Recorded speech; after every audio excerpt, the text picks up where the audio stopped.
Okay, hello everybody. We want to welcome you to today's stream. I'm going to be doing today again as Dr. Sean Strong is away at the current moment for a little bit while more. We just want to welcome you for coming today and watching in on today's stream. We thank you and we love you guys for all of you who watch our streams and who donate, and we just want to thank you all for all showing up and giving us everything from you, and we'll give you everything from us. We just want to thank you again for showing up, and it makes us really happy to see you guys, or whenever we can see you, to watch how many views we get on us. We love to see everyone on there. But before we even start today's, which today is called Reading the Devil's Playbook, before we start today, I just want to give a few announcements that today through Wednesday, so today and tomorrow, today and tomorrow, I believe, or just tonight is the final night, it looks like, actually. That is 7 p.m. in Bismarck, Arkansas, at the Bismarck Pentecostal Church.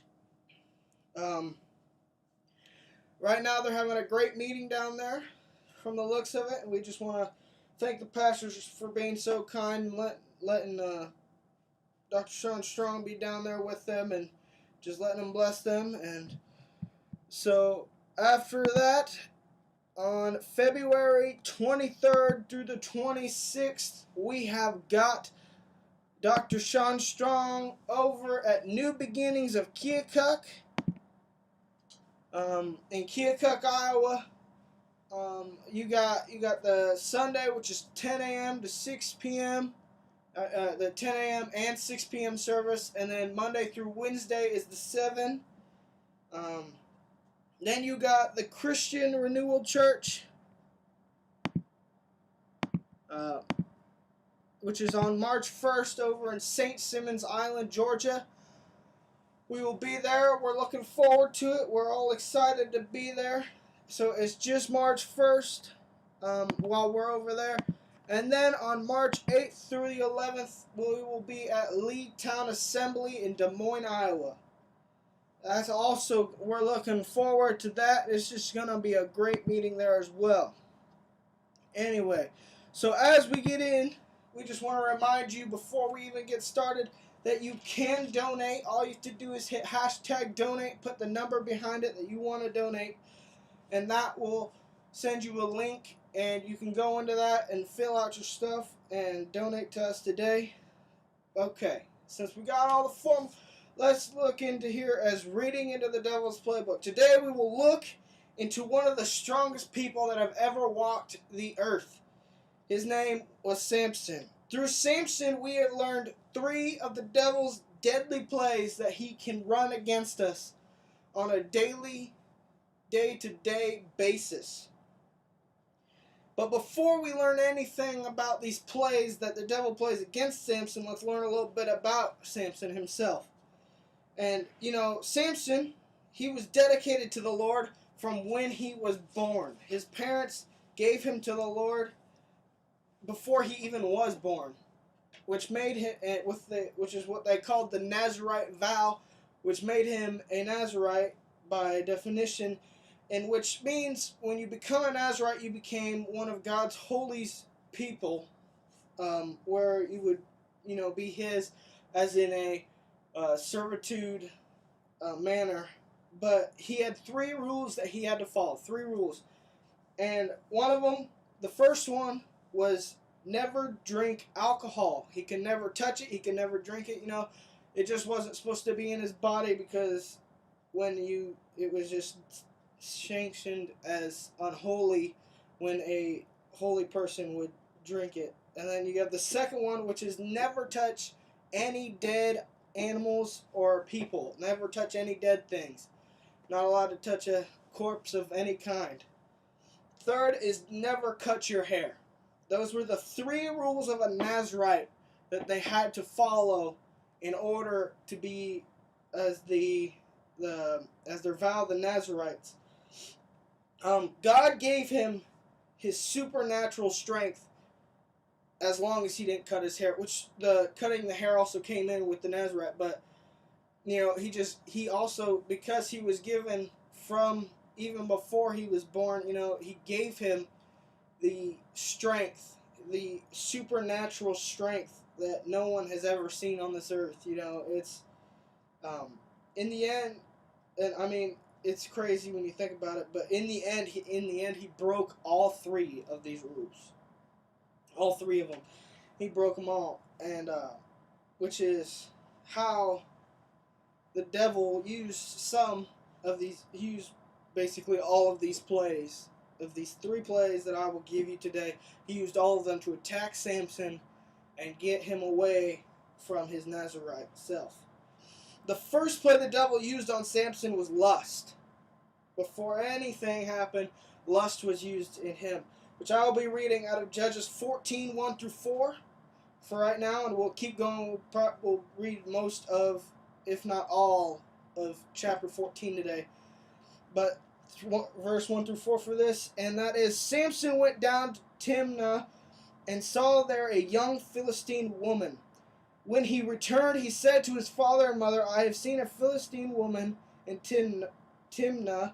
Now get her for me as my wife. His father and mother replied, Isn't there an acceptable woman among your relatives or among our people? Must you go to the uncircumcised Philistine to get a wife?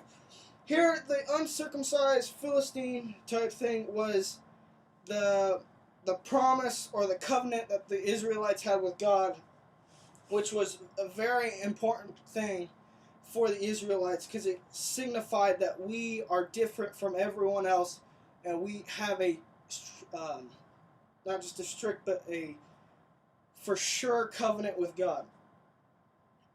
But when we look back through here, you can see that he went to the wrong place, which was Timnah, which was a Philistine town, which was his enemy.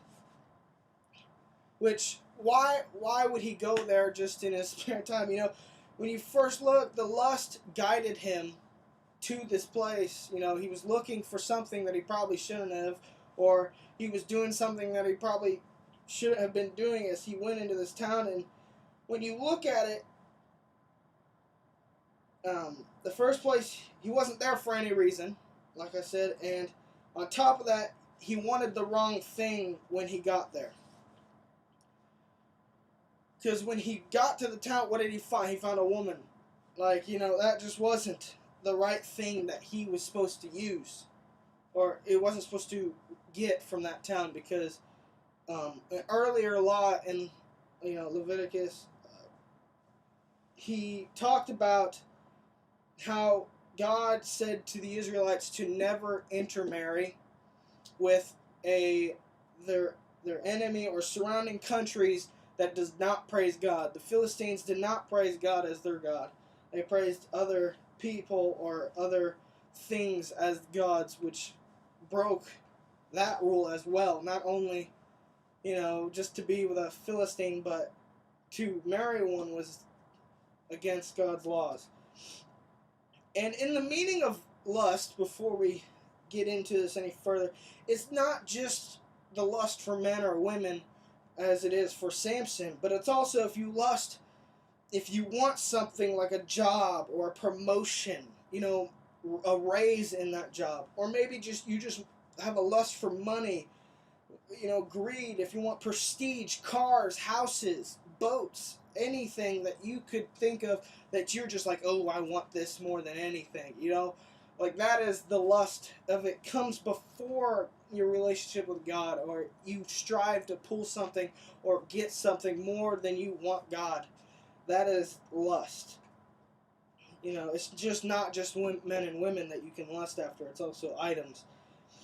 And when you really fight lust, it will take every ounce of restraint that you possibly have in your being to stop yourself from going in or falling into lust. Because even the strongest man that has ever lived, known to any time, fell. He fell. He fell for lust and went into the wrong way. We need to point our feet away we need to turn our eyes away from lust and from temptation, and where it can lead you down the path which the devil has given us. Like he's like, hey, look at this. This is a better place. Here's women and men and all the things and items that you could lust for, that you could want. And we just have to turn away from that, and we have to follow God's path and not just go down our own wanting path. Whatever we want, we will fight for. That's just the thing that Samson kind of fell into as he went towards the Philistine woman and wanted only her more than he wanted the relationship with God. And when you get to lust, it's just, I want it, I want it, I want it, I want it, I want this, I want that, I want this, I want that. And it's just, you constantly just want the thing that you desire the most, which in those situations you gotta be careful. You gotta be careful about, like, you can want things, but when you put the things that you want above God, that is, you're lusting towards that item more than you want to have a relationship with God, which is you got to be very careful with that, because if you do that, then you start to turn away from where you're actually supposed to be. Anyway, so the second one is entitlement, which we'll read from, Judges 14, again, 5 through 9, verses 5 through 9, which says, Samson went down to Timnah together with his father and mother. As they approached the vineyards of Timnah, suddenly a young lion came roaring towards him. The Spirit of the Lord came powerfully upon him, so that he tore the lion apart with his bare hands, as he might have torn a young goat. But he told neither his father nor mother what he had done. Then he went down and talked with the woman, and he liked her. Some time later, when he went back to marry her, he turned aside to look at the lion's carcass, and in it he saw a swarm of bees and some honey. He scooped out the honey with his bare hands and ate it and went along. When he rejoined his parents, he gave them some, and they too ate it. But he did not tell them that he had taken the honey from the lion's carcass. This was Samson's first real, use of his supernatural strength. This is his first time actually showing us in the Bible where he actually used his, the supernatural strength came upon him, the Spirit of God came upon him, and he ripped the lion up. And, when you look at this, when you go back, he turned aside to look at the lion's carcass. That's just part of what the devil uses, is he turns us aside from the path that we are heading on. The straight path with God, we turn aside, and then he can lead us off, which he used in this situation. He guided him away and made him break he made him break a rule of the Nazarite vow, which was, do not touch any dead things, or don't touch any corpses. Don't touch anything that's dead, which he did. And as we said before, the lust says, I want it, and the entitlement adds, I deserve it. So it's not only now, I want it, I want it, I want it. It's, I want it and I deserve it. I want it and I deserve it. He thought he deserved the honey for killing the lion. He's like, okay, I killed the lion, I deserve to have the honey. But in that same instant, he sinned. He broke the own law of his vow that he had with God, his personal vow. He broke it just to have a little bit extra of the honey. I've worked so hard, so I deserve a little extra. Let me just take a little off from this side. Or, when we start looking over here, oh, I did this today, so, I ate pretty healthy today, so why not, go over here, I deserve this donut or something. It's like, when we look at the sides here, it just really shows that, not saying that, eating a donut or whatever is lead you off to the straight path. But when you grab something, when you turn aside from the straight path that you're following with God, you can go and you try to grab it, but then you also keep going that way, to find more and more, to give you more pleasure, or to invoke more, happiness or joy or whatever you feel when you get that thing, And again, it just justifies it, Well, I was doing good. I was walking down the path with God, so I guess I could take a little break and head to this side and enjoy some pleasures of this world or whatever you want to use. And it just happens like that. Because then it's hard to find your way back, because once you wander aside from the path that you've been following, you get lost. And then it's hard to find your way back sometimes, And again, he just uses that path to turn us aside from where the path that we were actually supposed to head on, and we usually go and we mess up. We do something against God that we may have not have meant to, but we do. The third thing that the devil uses is pride, which I'm going to finish the rest of the chapter, verses 10 through 20, all the way down, and we're going to read this out. So, now his father went down to see the woman, and there Samson held a feast, as it was customary for young men. When the people saw him, they chose 30 men to be his companions. He said, "Let me tell you this riddle." Samson said to them, "If you can give me the answer within these 7 days of the celebration of the feast, I will give you 30 linen garments and 30 sets of linen of clothes.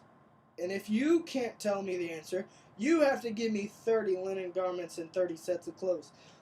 They said, "Tell us your riddle.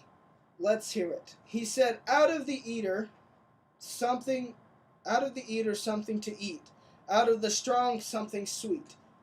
For 3 days they could not find the answer. On the 4th day, they said to Samson's wife, "Coax your husband into explaining the riddle for us, and we will burn you in your father's house to death. Did you invite us here to steal our property?" Then Samson's wife threw herself on him, sobbing, "You hate me. You really don't love me.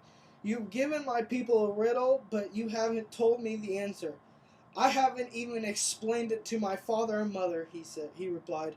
"So why should I explain it to you?" She cried the whole 7 days of the feast. So on the 7th day, he turned and explained the riddle to her people.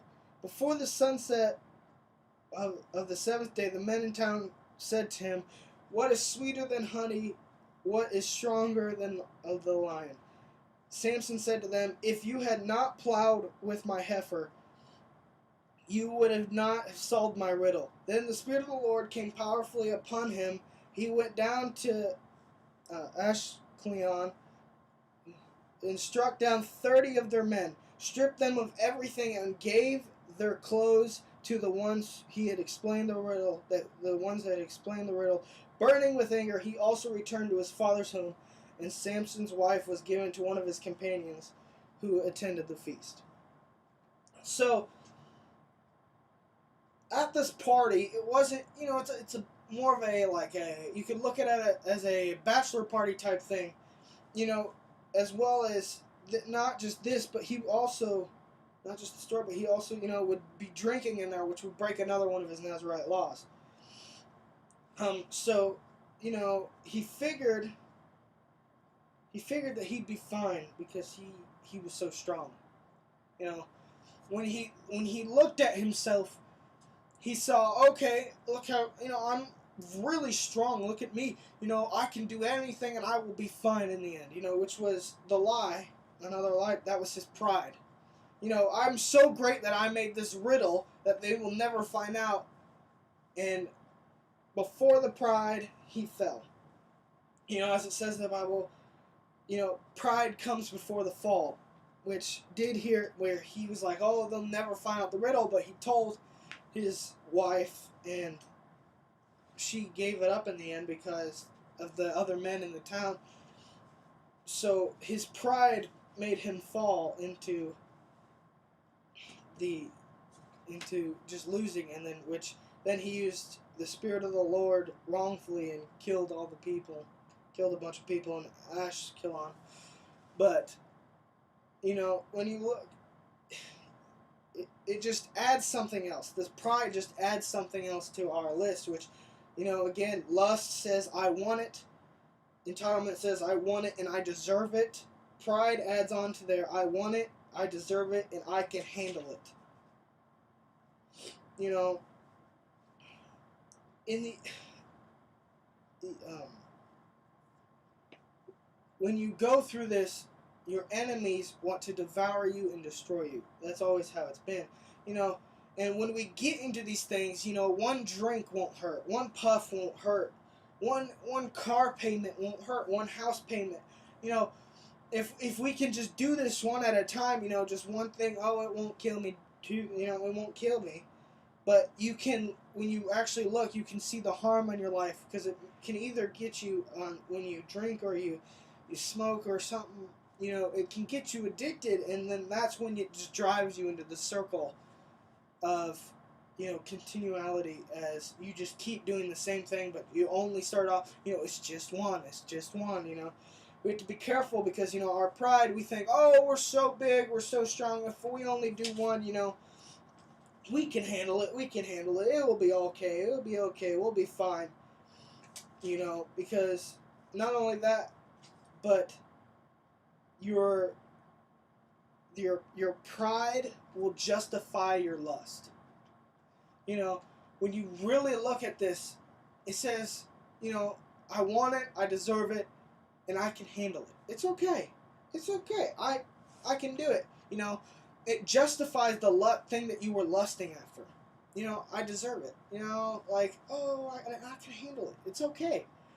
And it really changes your mindset of, instead of seeing the lust and the entitlement as a sin, it switches it to being, oh, it's okay, because I can handle it. I deserve it. It is mine. I want it. Which changes your whole mindset from where the beginning of where you started as being on the straight path, and then you turn off, and then you just keep going. You go aside, you get off the path of where he wanted you. And in the end, through all of these temptations that Samson faced throughout his life, you see, and even the strongest man in known history could not overcome these three things in the end. The strongest man. So what makes you think that you can? When you just say, oh, I can do this, well, in the same time, Samson didn't overcome his lust or his pride or his entitlement that he felt, because in the end, it makes you sin. You will sin if you fall into this, if you go off the path. And so we have to use the Lord, and we have to use his, ask him for his strength and move with him and have a relationship with him, so we can move into purity and into being righteous in front of him. As again, your enemy only strives, the enemy, the devil, your worldly, they strive to destroy you, to devour you, to demolish you, and he will destroy everything around you and bring things down, is what they're trying to do. But with the Lord, you can stand strong. And it doesn't matter if you've done 1, 2, or all 3 of these. And don't let the devil just put shame on you. Oh, you did this, so now shame on you, shame on you, shame on you. You don't deserve this, you don't deserve this. Don't let him drive you into that. For, if he gets you into that, then he tricks you into trading your God-given power away. well, it is all my fault. It is all my fault. And you just keep going down that, instead of going down the straight path, you cut and you turn. You go away. You flow away from the right path if you just keep, punching yourself and putting yourself off because, oh, I did this. I sinned and did this. I did this. I did this. And, and I just, and, oh, shame on me. Shame on me. It just it will destroy you emotionally and eternally.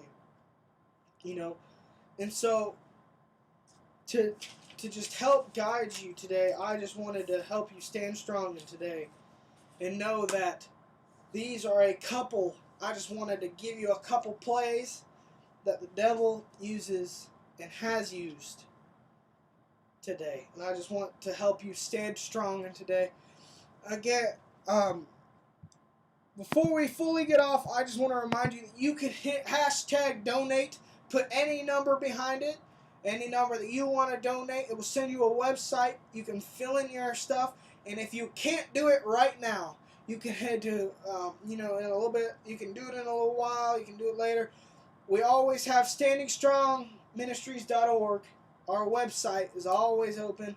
It's always ready for you if you need to donate there, or you can go to our app, which is on the Google Play Store or the App Store. You can always go there, which is Standing Strong Ministries. We just want to remind you, because we are believing for 300 partners for $30 today. That is our dream. That is what we are pushing for. We just want to thank you guys for coming today. We love you guys. Stay strong in your faith and in your relationship with God today. Stay strong spiritually. We love you. Everyone have a great day. God bless you.